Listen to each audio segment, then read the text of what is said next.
would like to bring in our Lions friend. We've been promising a special guest, Armand Shaw, resident Lions fan. He likes Michigan too. I'd give him Lions expert. I'd give him Lions expert. Okay, Lions expert, we'll say. Thank you guys so much for having me. So we've kind of done our celebration. Me and Brandon love Dan Campbell, but I will say there was that bad 4th and inches call in the fourth quarter, under 5 minutes to play. They had the ball 4th and inches, up 2, and going for it wasn't terrible, but he called a pass play too. Yeah. So, and it does need to be called into question. We all love him, but he got his first win in, 12th game. I think that's pretty horrible, but do you think he's on the hot seat at all? What are your opinions on Dan Campbell? I mean, I think he's a true player's coach. He's definitely he hasn't lost the locker room despite 10 losses and a tie. You could see the video after the game in the locker room. Sheila Ford came up, gave him a big hug. Mm-hmm. I think he's starting to turn things around. He's, like I said, a big player's coach.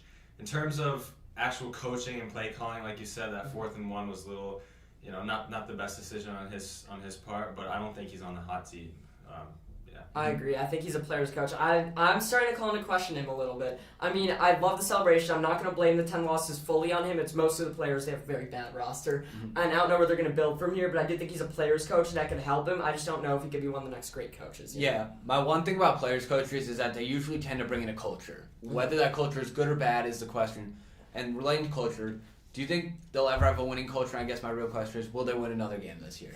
I think the next win is this Sunday against the Broncos in Denver. That's a hot take. That is a hot take. But I feel like the momentum is building. The locker room's I feel like I've heard this from you every week. That's going to be the first win. Well, we got it, and we're going to keep going. Momentum is big for us. I think they'll roll into the playoffs?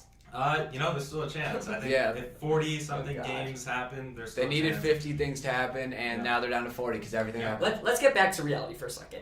I know I think they're going to get the first pick. I know Brandon does. Yeah. I don't know if you do, but if they do get the first pick, who should they take?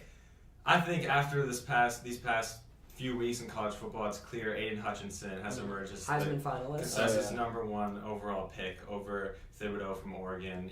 His size, his speed, it's just everything you would want in a first-round pick. The Lions desperately need someone on their defensive line to help out their damaged secondary and coverage. Yeah, I think he looks extremely pro-ready. I agree with Armand, being another Michigan fan. He's looked extremely pro-ready, and he's just looked great, and he's really been the heart of that Michigan defense. Yeah, and before we move on to college real quick, we are going to keep Armand here for some Michigan insights. I know you just talked about Hutchinson. Just want to mention the Vikings. This was not a terrible-looking loss. Kirk Cousins had no interceptions. They just got outplayed, it seemed, by the Lions. I think this is detrimental to their playoff chances. Yeah, I'd agree with that. I think that having Dalvin Cook out and losing Thielen in the first quarter, I think it was first quarter, definitely hurt their offense a little bit, but they're not a bad team by any means. It's just they lost the Lions. That's true.